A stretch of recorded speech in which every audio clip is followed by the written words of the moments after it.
Tonight, we gather on the unceded and unsurrendered ancestral lands of the Mi'kmaq people in the Greater Territory of Mi'kma'ki. Our relationship and our privilege to live on this territory was agreed upon in the Peace and Friendship Treaties of 1725 to 1752. This treaty relationship acknowledges that we are all treaty people who have a responsibility to respect this territory. I am very thankful that we can all be here tonight to listen to Cheyenne Isaac-Gloade speak. My name is Leah Garnett, and I teach in the Fine Arts Department here at Mount A. 2 years ago, Indigenous Studies professor Dr. Carl Heel asked if the Fine Arts Department would like to partner with Indigenous Studies and Canadian Studies to cross-list an Indigenous beadwork class. And so thanks to this initiative from Dr. Heel and Dr. Andrew Beverly from Canadian Studies, the Fine Arts Department has been fortunate to host Cheyenne's course, Beadwork, Culture and History, in the Purdy Crawford Center for the Arts for the last 2 years. Thank you, Cheyenne. And one of Cheyenne's current students, who is also a third-year BFA student, Jolie Jador, who's here tonight, has kindly offered to introduce Cheyenne.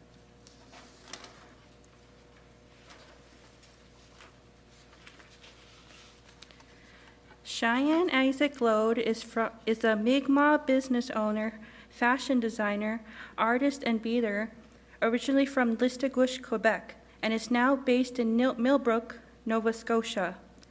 She grew up in her community around culture, language, and Mi'kmaq way of life. She is also a jingle dress dancer in which she participates in powwow celebrations across Turtle Island. She also has a passion for sewing, designing, and creating since 2012. Cheyenne has owned her self-titled brand business, originally called Wasoweg, Flower in Mi'kmaq, Creations, which mostly focused on beaded creations such as earrings, necklaces, bangles, rings, medallions, beaded ropes, and moccasins. This eventually morphed to Chey Designs, her current fashion design label. With a good foundation of traditional-based knowledge of Mi'kmaq culture and art, past and present, Cheyenne also reflects her personal style throughout her designs. She has obtained a certificate at the New Brunswick College of Craft and Design in the Foundations and Aboriginal Visual Arts program, and she is currently teaching the course Beadwork, Culture and History at Mount Allison University. She continues to sharpen her entrepreneurial skills through various forms of training and experiences. Her work has traveled across the country and world, worn by influencers, artists, respected officials, and has been featured in films, the media, and music videos. Cheyenne aspires to continue to create meaningful fashion and bring the presence of Indigenous designs to the forefront of the fashion industry while continuing to support, give feedback, and carry on culture throughout all of her work.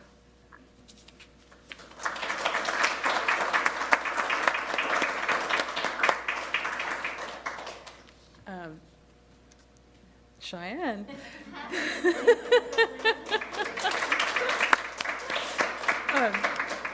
Before I pass this over to you, Jolie and I wanted to show our thanks for you sharing your work tonight, presenting you with this tobacco. Thank you. Thank you. Thank you. Please welcome me and welcome. Please join me in welcoming Cheyenne.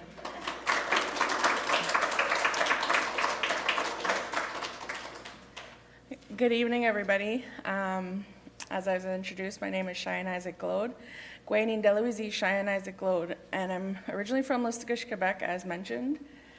And I've been invited here to speak a little bit about my journey as an artist, as a business owner, fashion designer, and someone immersed in culture. So I prepared a bit of a presentation here for you guys. It's just a little bit of a visual imagery of kind of my journey, but really I hope to take you guys on that through my words as well as my stories throughout this talk. So again, we'll start with, this is a little bit about me. I've been practicing culture practicing culture my whole life, born into culture. I mean, practicing beadwork for about 20 years. So I was introduced to beadwork and mixed medias at my school back in Listuguj, Quebec at an early age. So in my community, we have a program called Culture Class, and I believe it's as early as grade 1 where students of the school are introduced to art. Culturally, I guess, relevant art. So in that class, we do things like moose tuffing, we did things like quill work, beadwork, so on and so forth. And each year, you advance. So the students will start in grade 1 and they'll do smaller crafts, and that'll kind of morph into, as we go as far as grade 8 within the school and our community. By grade 8, you're introduced to things that are a little bit more complex, like beadwork. And for me, that was my media of preference. I really took to beadwork, and I found myself not only challenged by it, but very intrigued, and I was really good at it. And I stayed after school and things like that, did programs with beadwork. So I knew at a very early age, being exposed to culture in that way, as well as I grew up a little bit about my family. My father introduced me, to the side of powwow dancing. For those of you that don't know what that is, it's a celebratory gathering within Indigenous communities that come together, and we celebrate, our culture and our heritage, as well as we invite those who are not Indigenous to come and join us. And it's basically a celebration of culture, and there are dances that are borrowed from other Indigenous peoples across, Turtle Island here and into the United States, and we come together and we do those cultural practices. So my father is actually a champion grass dancer, and since I could walk, he introduced me to culture in that way, and he put me into my first jingle dress and introduced me to the powwow circle, and family is what we call it. And from there, I knew that was something I would always do in my life, as well as it brought me a lot of pride, confidence, so on and so forth.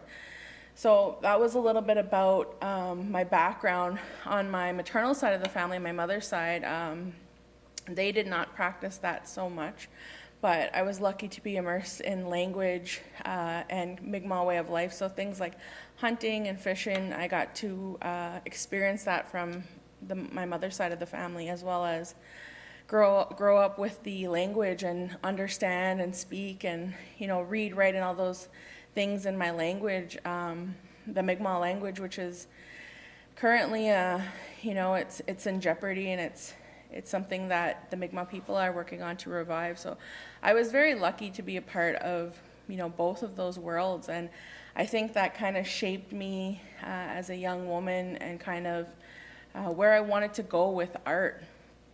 So I was extremely intrigued with beadwork. I was also intrigued with things like quill work and basketry, but I knew beadwork was kind of my medium.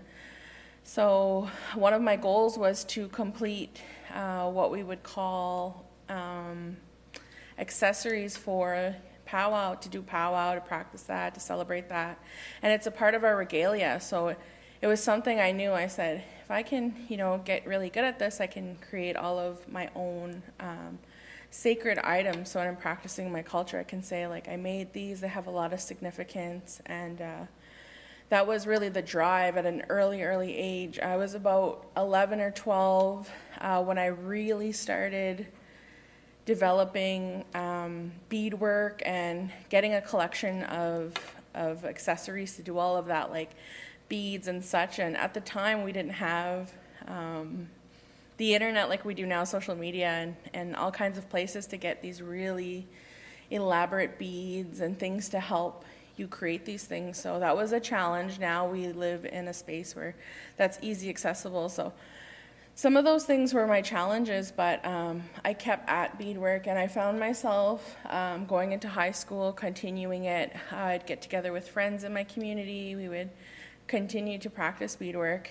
And at about 16 years old, I started to create things, and then Facebook was starting to be big at that time, and I would post pictures of my work, and I would find people messaging me like, could I buy this? How much is this? And I didn't think that, at that time my work was worth selling, probably about 14 years old. So I was just like, I underpriced myself, of course. You have to start somewhere. You can't start, at the top of things. You got to perfect your craft. So I started very humbly at $5, $10, a beaded piece that would take me, a couple hours to create. And it just I was kind of like an entrepreneur without formally being an entrepreneur, without owning a business and having a registered business and things like that. So I practiced that craft into my high school years, and then my goal was to actually go to, when I graduated, to a school out in New Mexico. It's the top art school in the United States, but it's an Indigenous-based art school, and I can't remember the name exactly, but it was the American Indian Institution of Art or something along those lines. And so I applied to the school. I got accepted, but at the time, I wasn't sure how to access funding to be able to go to school in the United States. We had support in the community, but at the same time, they said, well, we don't support you if that's being offered in Canada. So my dreams were crushed. I really wanted to go and experience, that level of art and see other Indigenous artists and kind of, put myself in a different element, I guess. So my dreams were crushed there, and I had 3 schools that I applied to. 4 schools. So what had happened was my family kind of discouraged me and said, hey, since you always wanted to go to business school as well, maybe that should be the route you take first. So I kind of said, okay, I'll put my bit of dreams aside for art school, and I'll take business and go into that after. So I found myself in Ottawa. I enrolled at Algonquin Algonquin College, and I was taking business admin.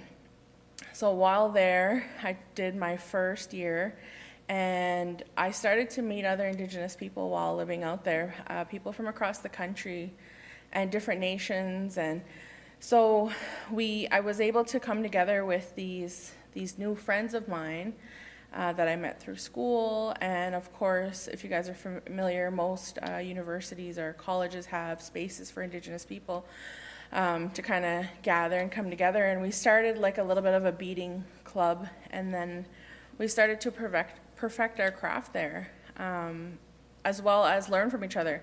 So there was different techniques I had no idea how to do, and they knew how to do, and so we would cross-share like techniques and what works better and where is the best place to purchase beads and all of these things. So I definitely grew my craft being there, but I knew that I felt like my calling wasn't yet to be in business school. I wasn't interested in it. I was like, oh, I wish I was at a different space, doing different things.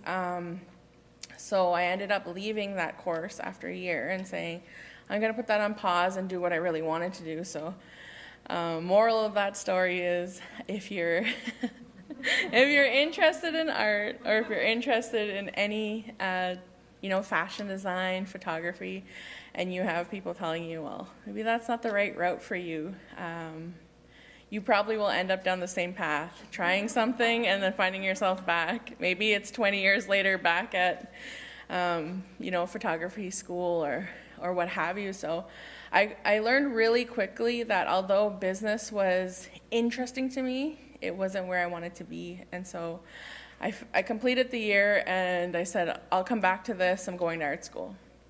So at this point, I established a network. I started doing a lot of work for people from my community, from this area, a little bit into the east and as well as into Ottawa now. I started to develop a network of people who followed my page and was interested in my work. So some of my earlier years, I did a lot of things like earrings, very small things. I would do a lot of things like medallions, where I would print off imagery and basically like coloring, follow the follow the lines. But I knew that there was something deeper, like it wasn't fulfilling enough to just print out a sports logo and bead that for somebody for some money, which it ended up kind of becoming that way. The more I felt like I was more of like a machine doing this versus wanting to be creative and do things that I vision or really want to. So earrings were kind of my outlet where I was able to be creative and put in colors and concepts and a little bit of, pops and things like that versus, coloring, following the line. So I wanted to work on that, and I had no idea that I needed, education to really open that up. I knew I wanted to pursue education for many reasons, but in a way I didn't realize how much it would benefit me or how much I would need it to grow my creative process, as well as grow my ability to create kind of from my mind and my visions, right, versus printing something out or following around a center. So I found myself back at home for half a year, and I was ready to go back to school, and I really wanted to go into fashion design. That was where I wanted to head. So I applied to a private college in Montreal, Quebec, and that was LaSalle College. It's a private institution for fashion design, and I got accepted. And I was so excited. I love Montreal. I love the fashion there. It's very high-paced, fashion-y, French-influenced, city. So I was excited, ready to go. And unfortunately, again, for my community, there was no support for private schools. So I was extremely bummed out. I was like, I had a backup plan, but I did not want to go to my backup plan. And at the time, I wasn't, around or in a space to have people help and support me to get like student loans and further look into how I could attend, this private school. I had family members like my father willing to support a certain amount of my tuition, but I became very worried about how I would support myself in the next term, or I didn't want to start this and not complete it. So I was very discouraged, but I also had a backup plan, which was NBCCD in Fredericton, New Brunswick, and I really didn't want to go to that school, but it was a backup plan because that was something that was always encouraged. When you apply to schools, always have a backup plan, or even into like a third or fourth option. So I got accepted to that school, and I was just like not challenging, not where I want to be. I don't know what they're going to be able to give me, but I was so new to the process of putting myself through university or college. And my mom, she was just like, I don't know, you got to figure it out, and there's supports here, and go see them. So it was now in hindsight, I'm like, I should have just I was a little bit shy to go and ask for those supports and helps and how to further myself in that way. And so now I'm like, oh my goodness, I should have done that, but I didn't. So I ended up just picking option B. It was easier for me without having to figure out how to do all that. So I did end up going to NBCCD. I moved myself to Fredericton, and all while doing that, I was still creating. I was still selling some of my beadwork. At this point, it was getting a little bit more, I had a lot more on my plate. I had a lot more people reaching out for orders and to do specific work, and it was great because it was a bit of a source revenue. And at that point, I was no longer charging $5, $10. I definitely started to raise the bar a little. And I enrolled in school, and so my impression was, yay, I got accepted. I'm going to fashion design school. Well, that dream, of course, was crushed. They said, no, you can't go into fashion design school without foundations. Do you have a portfolio?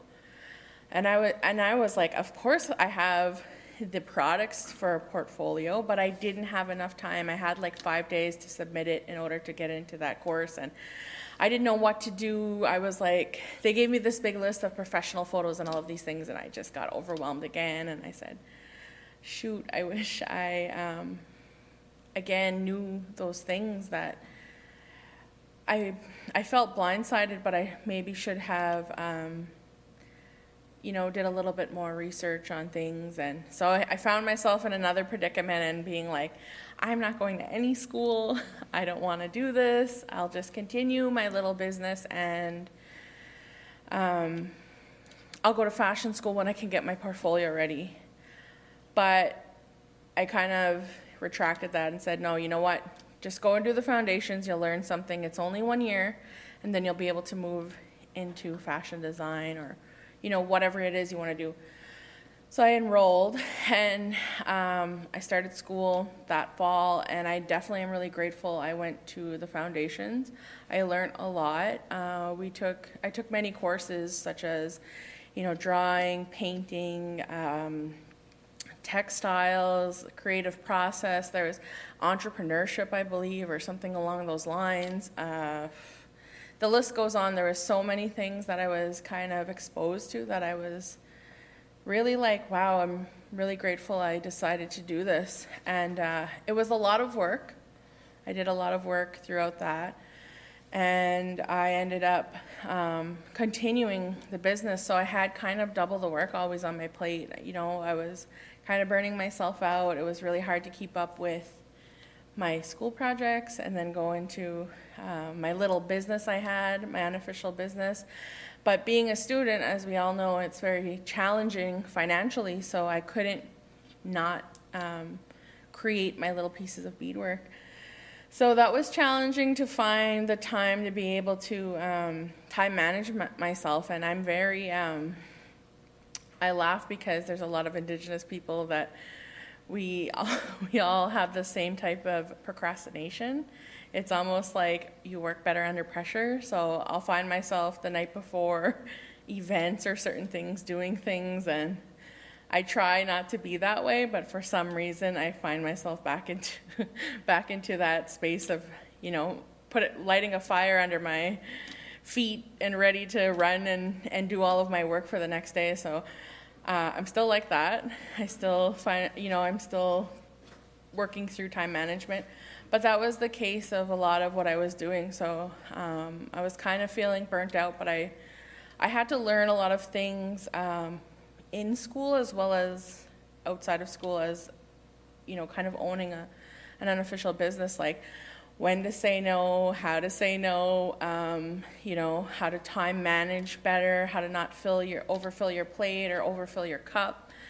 And so I learned a lot at, I was probably early 20s learning those, valuable skills that were sometimes scary when you owed somebody a project.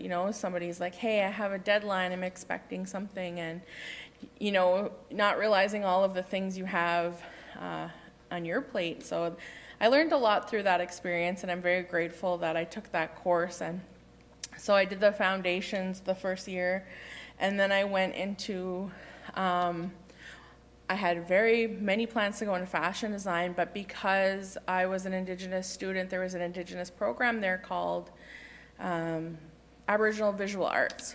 And they begged me on their hands and knees, please, if we don't make enough students to attend this course, the course will disappear.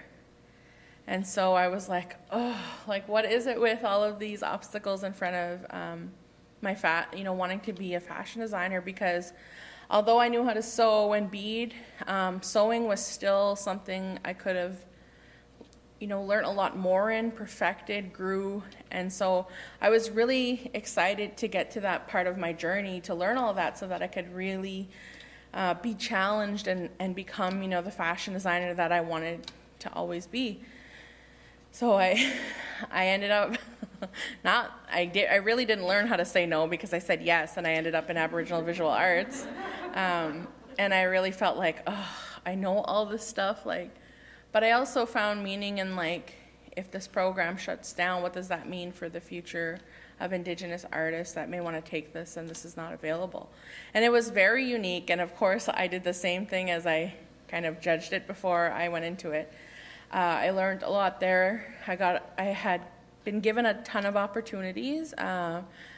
I was almost going to, something happened, but I was going to Germany to showcase culture through that experience, and I had my work featured at the, I want to say it's Lord Beaverbrook Museum in Fredericton. Just really cool opportunities that came through that experience. Also, I did end up really perfecting myself as a beadwork artist, doing what they explained to me would be like kind of a mini thesis in a way of your big final project, where you do a ton of research on what it is you want to do and recreate, or not recreate, but create. And so what I did mine on was something I've always been passionate about, was our older Mi'kmaq designs, things from like the 1800s, early on symbols and regalias and coats and different things that my ancestors would have worn, and you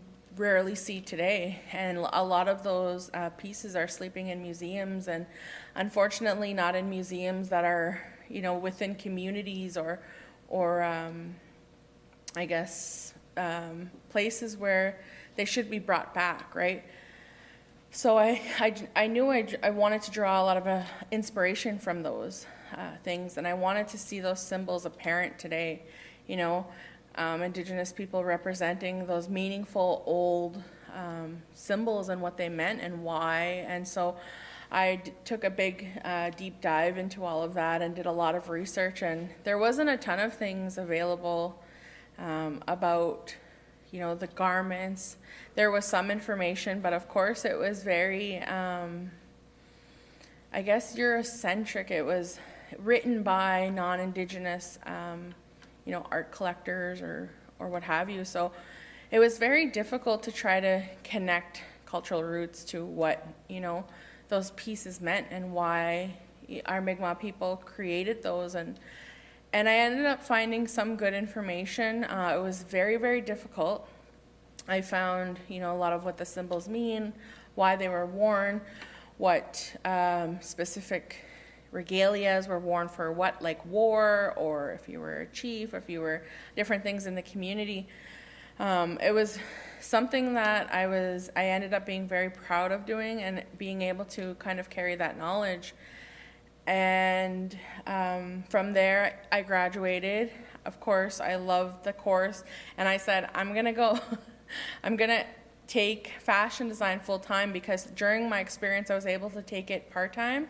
So as like electives kind of. And so I was exposed to it. I was able to be in fashion design courses, but it wasn't my main. My main was being in Aboriginal visual arts. So I always said I'd go back. I have not been back to take the full fashion design experience, but because of all of those experiences that within the art school, I was able to do a lot more, a lot more with sewing and garment construction, pattern construction. I really grew my ability to dig deep in my creative process, and from, being in that space in that art school, I now can kind of visually see what it is I want to create, and I can bring that to life. And I have all the tools now from going to all of those courses and, prejudging it like, I know all of this stuff, I'm not going to learn anything. But because of that, I now have the capability and think in a different way than I did prior. And I thought the funny thing is, I thought everybody thought that way, that they could visually see color schemes, and they knew about color concepts, and they knew how to design very easily. I didn't think that it was, I guess you would call, a gift or something special. So while in school, I started to, go into different things, and my final project was recreating a Mi'kmaq coat and beading on garments. So I combined it, again, my love for fashion and wanting to be a part of the fashion world with, Indigenous beadwork and the living art of beadwork. So I combined the two, and I added mixed medias, and that was kind of my whole basis of my kind of final project, mini little research thesis, and it all, excuse me, revolved around, how to bring back that old, but utilize it in the new today. So how do we represent old symbols and fashion, I guess, and how do we see it today and bring that forth today? So things like I beaded on ties, I did things on shoes, on jackets, on coats, and ended up recreating a coat, which I didn't include in this. But so from there, I graduated. I went back into my community. I continued my my business this time, or not this time, but where I was at this point. Because of the education that I obtained, I was able to get things like, I knew what to do in the business sense of getting business cards, a website.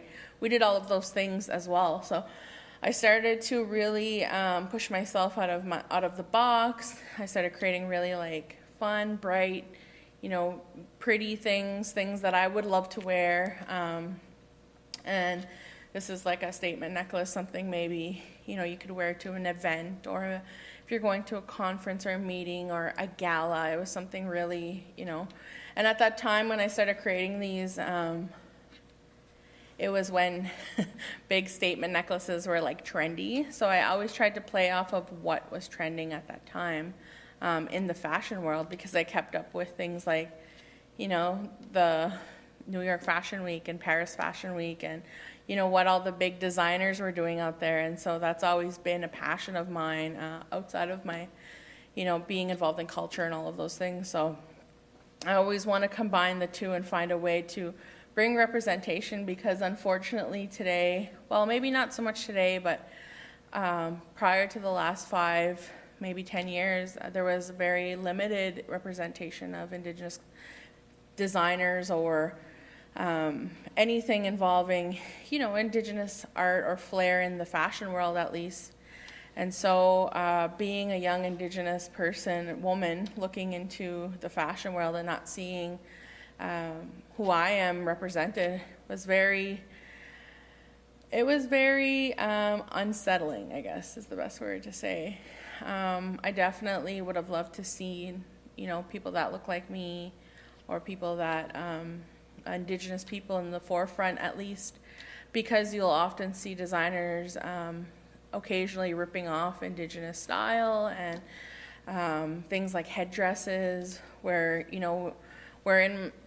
today I talk always and teach about cultural appropriation, and so that's always been a hard pill to swallow. And I think that as an Indigenous designer, that looking back at my ancestors from, Mi'kma'ki to, the other end of Turtle Island, we were very fashionable people. We wore lots of jewelry and, did things with our hair. Sometimes were for ceremonial purposes and different things, but we were very fashionable. So I always thought that, I think that we had something to offer there in that space. So that was always a goal or a drive of mine, is to find myself included in those spaces, somehow do that. And then, so fast forward, I meet my husband. We actually meet through beadwork. He was doing some beadwork. We kind of met online, and he was just like, hey, I do beadwork. I'm from here. I think I've met you before. And I was like, no, I don't know who you are. He's like, well, your beadwork's really nice. And I was like, yeah, yours too, kind of. So we kind of met. We kind of met through there, and I kind of definitely helped my husband. He does lots of beadwork as well, so kind of brought him to. Sometimes I regret showing him that, because he's arguably better at it than I am at this point. But I did, I helped him on his journey. And I ended up moving out to Nova Scotia about 8 years ago. So being out there was another whole new space for me. I didn't really know anybody. I didn't have any clients, I guess, for beadwork there. I was still operating on kind of, I wouldn't say lower level, but just coasting with my business. I was making a good amount of money, but it wasn't anything to, they say if you make under $30,000 in business, you can just kind of coast. So that's what I was doing because I wasn't making over that at that time. All while I was, taking part in different jobs. So throughout my career, I worked in my community as an action organizer at one point. I worked within my government body there as a secretary when I came back. So I was doing those jobs as well as always pursuing beadwork on the side. And so I found myself in Nova Scotia, and I kind of was working for the communities, which is a passion of mine as well, but always to work for community and how to give back in those senses. So I found myself passionate about that as well as working with youth, things like that. So I found myself in Millbrook, Nova Scotia with my husband. I was volunteering at the youth center. I ended up working there. I was teaching them beadwork, things like that. My husband, he was involved as well with the youth. He's also a singer. He drums, so he's a part of like the powwow celebrations. He lives, a cultural way of life, and so we connected on those levels, and we brought a lot of those things to the young people of the community. And at one point, the community of Millbrook didn't have much culturally. They were not. Where they're located, it's a product of centralization, so there's nothing like woods or waters or things like that to do fishing and hunting. They lost a lot of their language. There's barely any language in their community and culture. So when I met my husband, it was still in the process of like revitalizing and coming back to it. And I decided that I wanted to play a part in that. So I did a lot of volunteering. I did a lot of teaching, all of those things to young people. And my belief is that, young people are the starting foundations in communities and, in schools and all of those things. So who better than to teach is them versus, sometimes I always say, trying to teach an old dog new tricks. It's not as easy to influence somebody who maybe is older or set in their ways. So I found myself always kind of gravitating towards young people and working with them.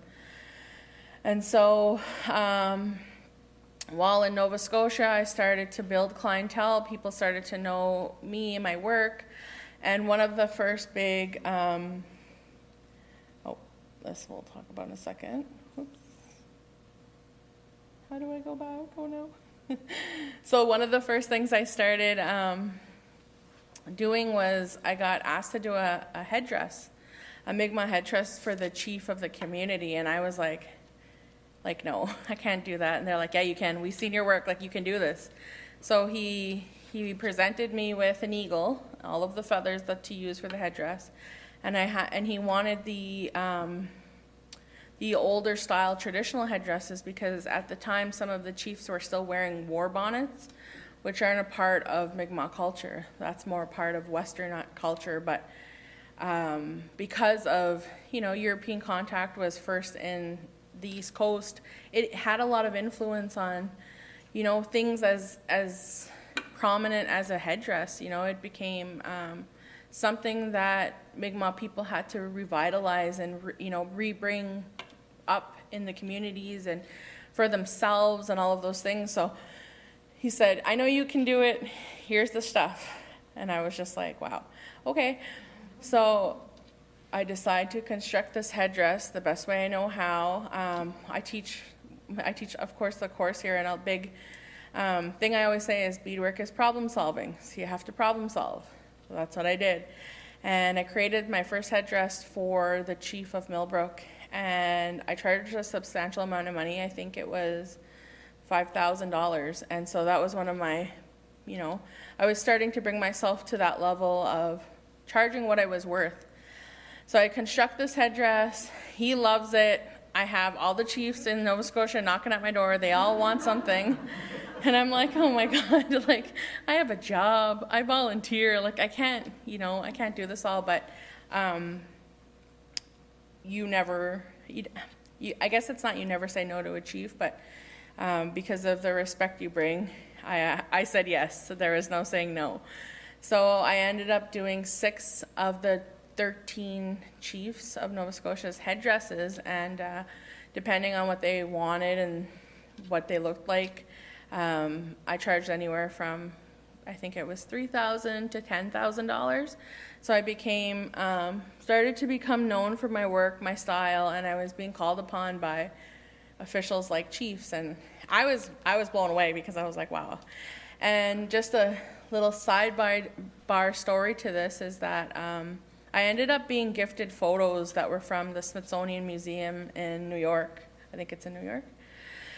And in those imageries, in the images, they were showcasing a lot of our old beadwork and stuff, and that's why they were given to me. They wanted me to, get influence here. We think you deserve this.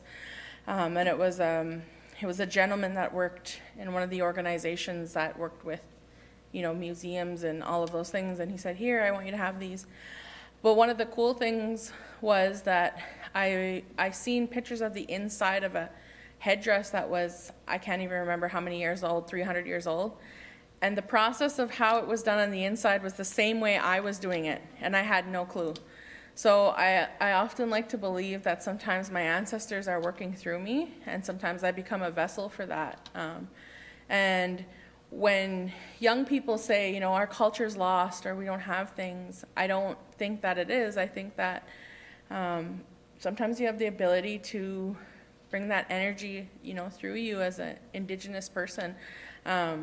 Seeking your culture, I always believe that. So when that happened for me, I was like, wow, I'm on the right path. I'm doing what I'm supposed to be doing. Even though I was like, oh my gosh, do I make this and charge money for it? There's a lot of questions I had to go through, and I had to seek advice from elders and other people. And one of the things is that we walk in two worlds. Just because I'm creating something, it doesn't mean that I don't deserve to be rewarded for that or be compensated for my hard work. So I learned a lot of those things, trying to conduct myself in a good way, as a person who is involved in ceremony and culture, and how to do things the right way. So those are some of my struggles. So this is again, another sidebar story to my journey. This is a red dress I created, and another thing that comes of importance to me is being an advocate for MMIWG.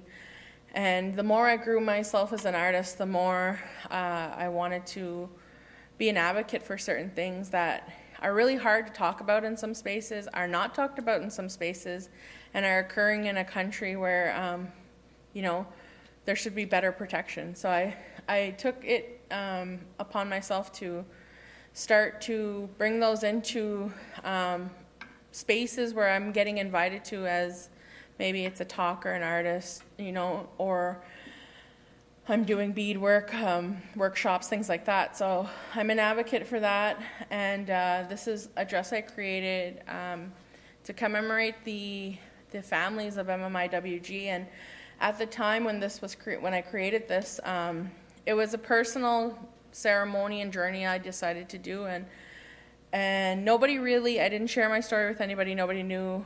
They just thought, oh, wow, you have a fantastic dress this year on the powwow trail. You look so fabulous. Red is such a good color on you.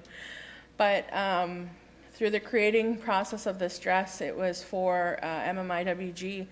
And my husband actually, he has, at this time, he had a sister who was MMIWG, and her name was Tanya Brooks, and she was found in Halifax in the stairwell of a daycare. Her body was dismantled in there, and she was found dead. So when I met my husband, things like that, made me want to be a part of bigger movements and wanted to be that advocate, because I didn't know anybody, as an Indigenous woman, as a statistic, I didn't know anybody that had MMIWG or went, missing in my community. But when I met my husband, unfortunately, I started to know about it, and it became more prominent. So I created this dress, and it symbolizes the movement, the red dress. But the part that I share now, and I didn't plan on sharing, and which leads me into my next little piece of the conversation, is When I created this, each cone on the dress represents a family who's been affected by MMIWG. And so what I did was I pulled up the inquiry when I created this dress. I had intentions for it. I knew what I was doing. And when I pulled up that inquiry, I looked at the people on there, and there was over 4,000 families, 4,000 missing women. And I felt very overwhelmed because I couldn't put 4,000 cones on my jingle dress. I couldn't dance with 4,000, maybe it was 2,000 pounds of cones on, to pray for these families. So what I did was the backside of it, I put the family members I knew and the people local and the Mi'kmaq people, as well as anybody that I was familiar with, and then the rest of the cones. And it's believed that when you attach those cones, that's where you pray and you attach them, and each time you dance is where you bring that, that prayer vibration while doing this very important and healing dance is what they call it. So I opened up that inquiry. It was a very emotional experience for me. I zipped through it, and I randomly chose names that I would pray for these families and these Indigenous women that are no longer with us, and they should be. And so we call it that season I danced with this dress. Nobody really knew what I was what I was carrying and what the purpose was. They just were like, wow, great dress, Fast forward into the next year, I ended up, as I mentioned, I was working at the youth center and getting a call from a talent agency looking for Indigenous youth to star in something. They didn't tell us what. So a guy within the community of Millbrook, he's a bit of an actor, he has connections, and he tells me, hey, can you help these young people make portfolios? I said, sure.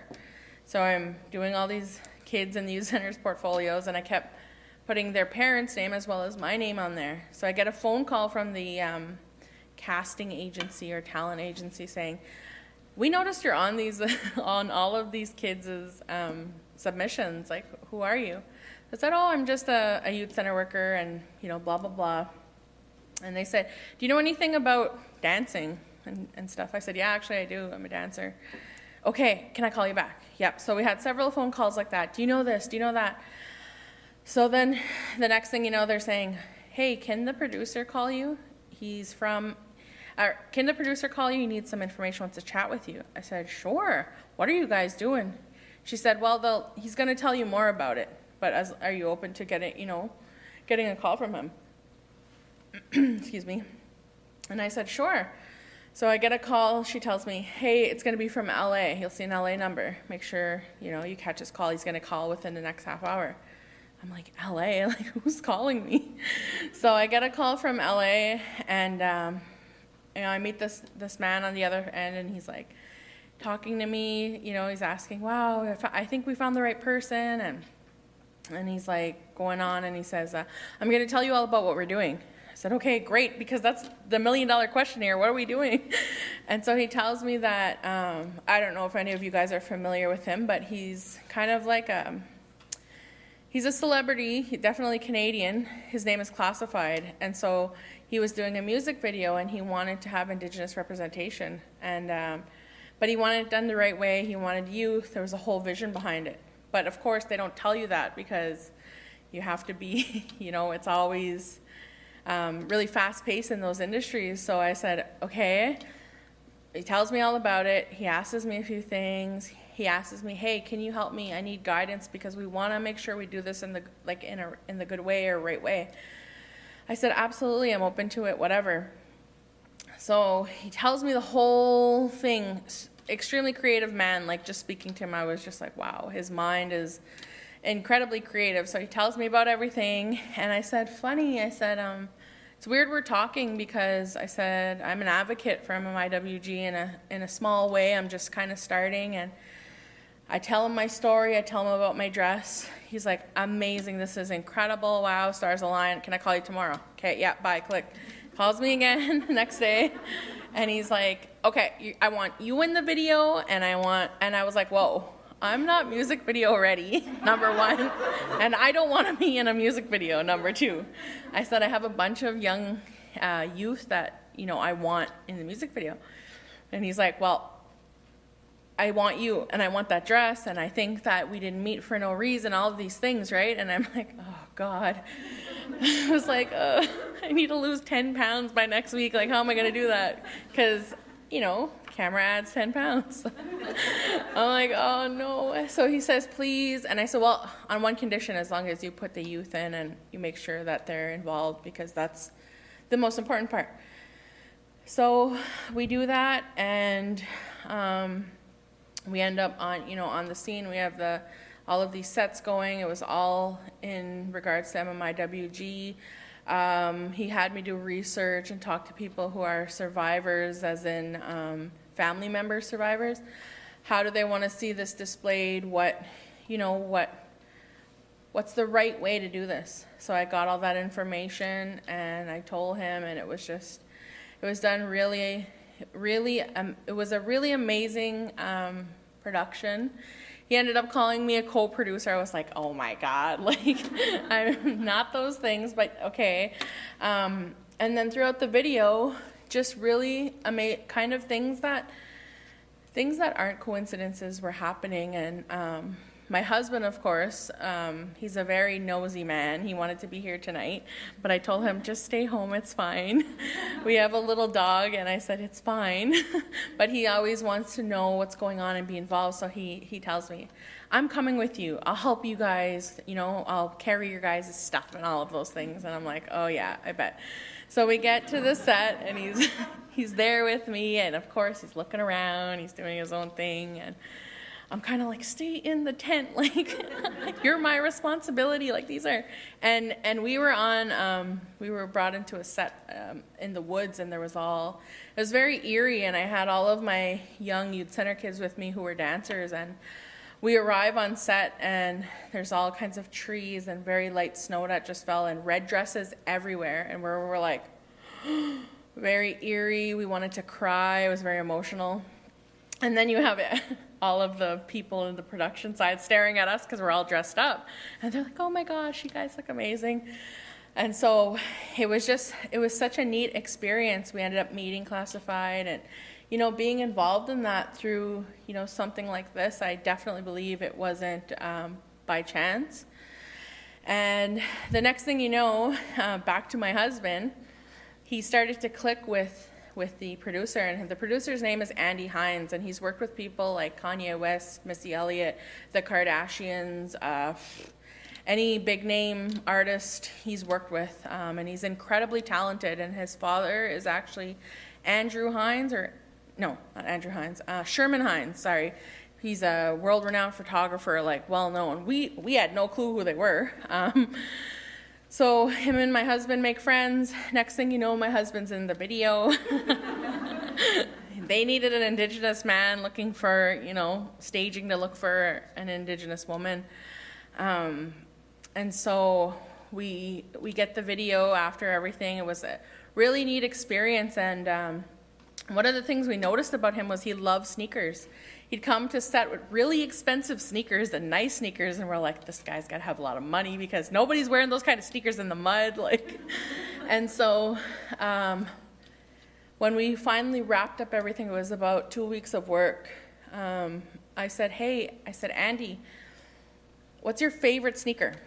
And he's like, oh my God. He's like, I have so many Converse. And he was like telling me all these, no, Yeezys. And I'm like, well, what's your favorite sneaker? He's like, I don't know. He's like, why? I was like, I don't want to tell you this because it's supposed to be a surprise, but we wanted to bead you a sneaker in a medallion form, so something like I'm wearing, but it's kind of bigger for like a male, And he just looked at me and he said, hold on that. And then that was it. And so I'm telling my mom, like, oh, we couldn't even get him a gift. Like, his mind is everywhere, like, geez. So he goes back to LA, we wrap up the production, he sends us, the first sneak peek of the video. It was extremely emotional. Again, like I mentioned, there were so many things that aligned that weren't really coincidences, I believe, were meant to come together for these reasons. One of them was, of course, my red dress featured in there. There's a part where the camera goes onto a picture of my husband's actual missing and murdered sister.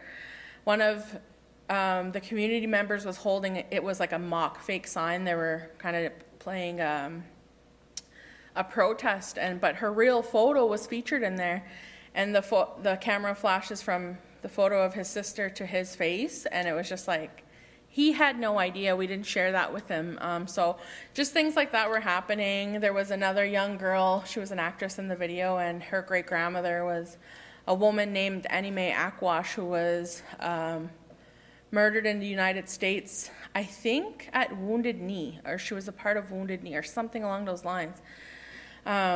So it was really incredible to see those things kind of play out, and there was a really big underlying spiritual, I think, connection through that whole process. So it was incredible that we were even given this opportunity to work with somebody like Andrew Hines and on that level and classified, and be able to feature young people in there. And I was involved through that because of culture, because of being passionate about all those things and following, my dreams, but also staying true to who I am as a Mi'kmaq person.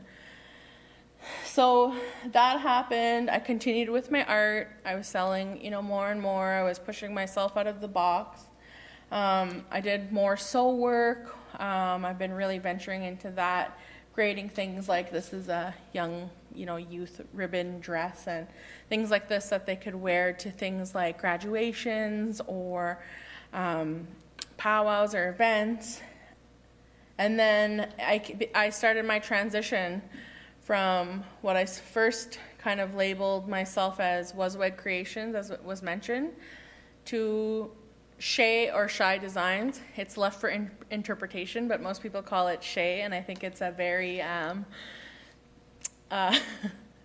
it's a very chic kind of like on the same level as high-end designers like Chey Designs. So I like that interpretation of it.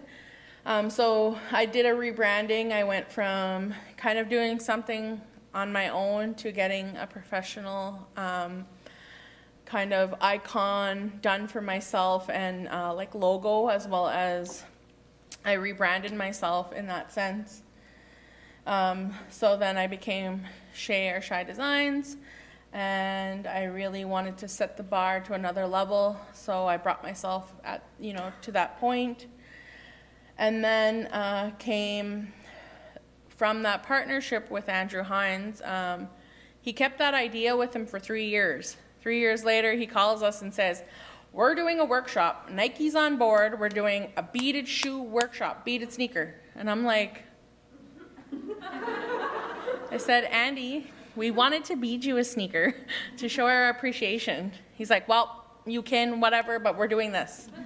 So we ended up hosting a workshop in the community of Millbrook with about 20 youth, and a few of them were older as well, like people in their like mid-20s, not so much, well, they're still youth, depends what you consider, but we ranged it from, I think it was 13 to like almost 30 years old, and we did the whole beaded sneaker. Nike was on board. They sent us, I think it was 40 pairs of Air Force Ones. We did a creative process, and we came up with this concept together as a collective, and it was like we were also practicing reconciliation without labeling it reconciliation or having to be a part of a space where you have to be a part of reconciliation. This was true reconciliation because Andy is not Indigenous. I mean, my husband are, and the people he works with, we came together and we all shared our gifts and our talents, and so it was really a beautiful thing.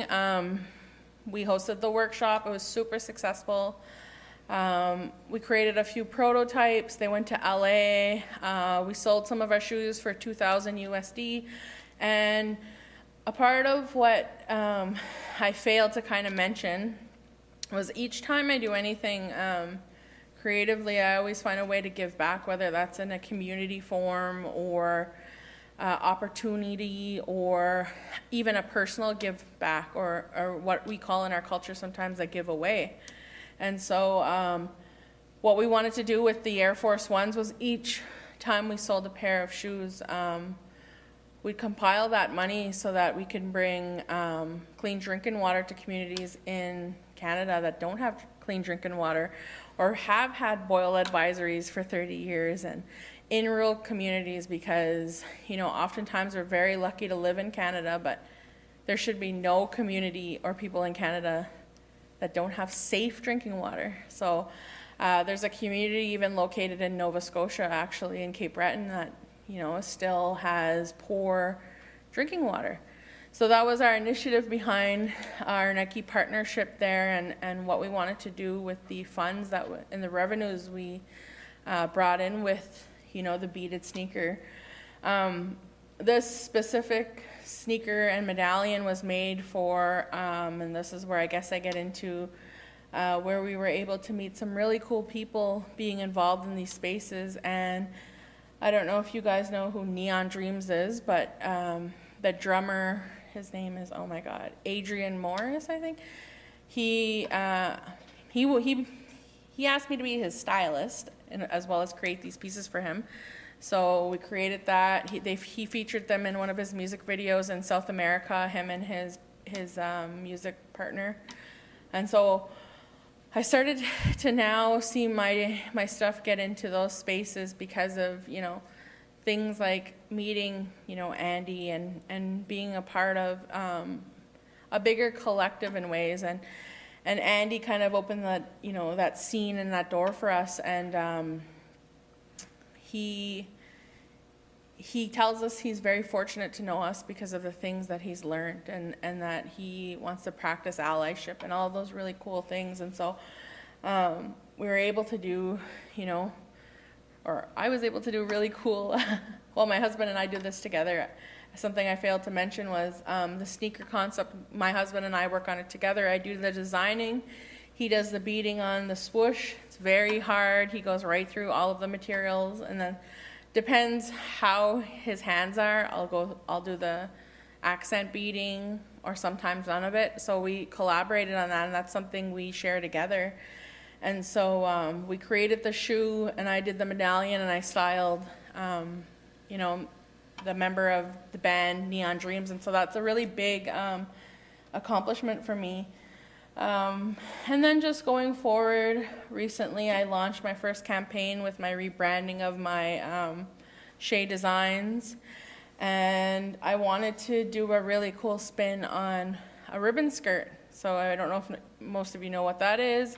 It's kind of like a traditional garment Indigenous women wear in ceremonies, but it's morphed into kind of like a fashion trend as well. I'm wearing one now. I didn't make this one, but it's a way to represent yourself if you're doing any types of engagements. So I decided I wanted to do a collection with that. And prior to my business, I was also involved in another clothing business with a partner. And unfortunately, it didn't quite work out. She had 2 kids, and it kind of just, we decided for it to kind of go separate ways. I told her, I said, you can continue it. I'm going to step away. I have to do, you know, a ton of different things. And the reflection of the brand that I was involved with my partner wasn't quite what I wanted to do in the future, in terms of really like garment construction and dresses and all of those things. We were very like a ready-to-wear apparel line, cool, hip, you know, it was kind of not reflected. So learned a lot in that experience, and I think that every time you think of a failure, it brings you closer to a dream or something, you know, you were meant to do. So I definitely don't regret it. I think that it's helped me in my journey become, you know, be where I am today. So I decided to do a spin on the ribbon skirts, something that no one's ever seen before. And my campaign was, I did a whole campaign series about it. I talked about the what it meant, you know, why I did it. It was about women empowerment. It was about, the collection itself is called Wasoweg, meaning growing flowers, and that flowers don't see the flower next to them as competition. All flowers grow and bloom as they should, and they have their own beauty. And so that was part of my campaign was there's space for everybody, you know, in the world of, let's say, anything you do, fashion, women, all of those things, and that everyone has a unique gift to offer, a unique sense of beauty to bring, and that we all can coexist regardless of, you know, who we are, race, you know, all of those things that sometimes we put as barriers between us, especially women. And so that was a part of my campaign, and I featured Indigenous women from across Mi'kma'ki, what we call it the East Coast, and there's Indigenous models in here from my community, from the community in Nova Scotia I live in, Eskasoni, member to. So it was really cool to utilize that and kind of bring that campaign out in that way and be able to tell my story through my first release of Chey Designs and the rebranding of it. And so I don't want to I don't know where we're at for time, and I really don't want to end this talk with, you know, bad news or what have you, but it's reality, it's part of life. And so that was my launch. I launched it early August, and unfortunately on August 20th, my husband lost another sister, and it was another MMIWG relation and correlation.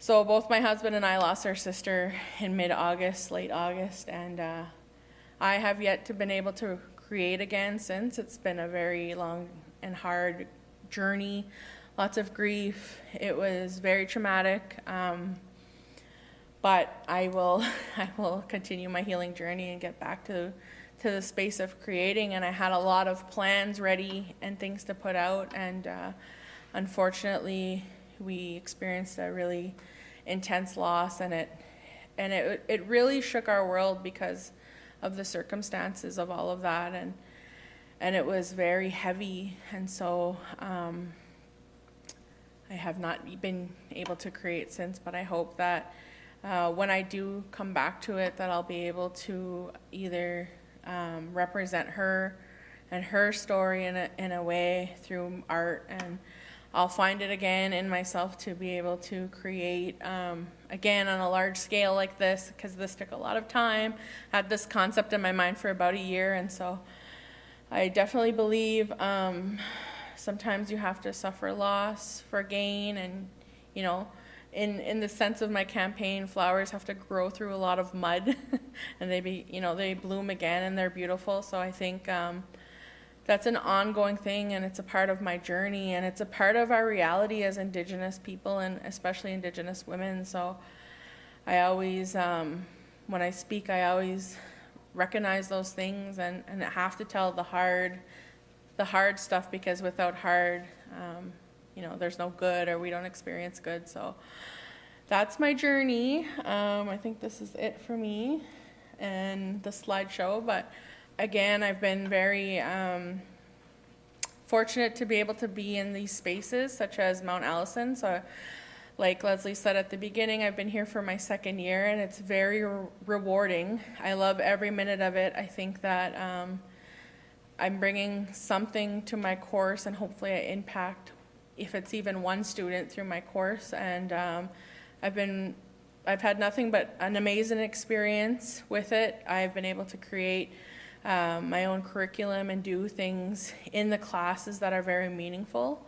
And so I'm so grateful to be here, and I will continue to try to be in these spaces. And I think that's the point of, you know, having understanding with Indigenous people and being able to be in these spaces to break down certain systems that don't work with or for us, and that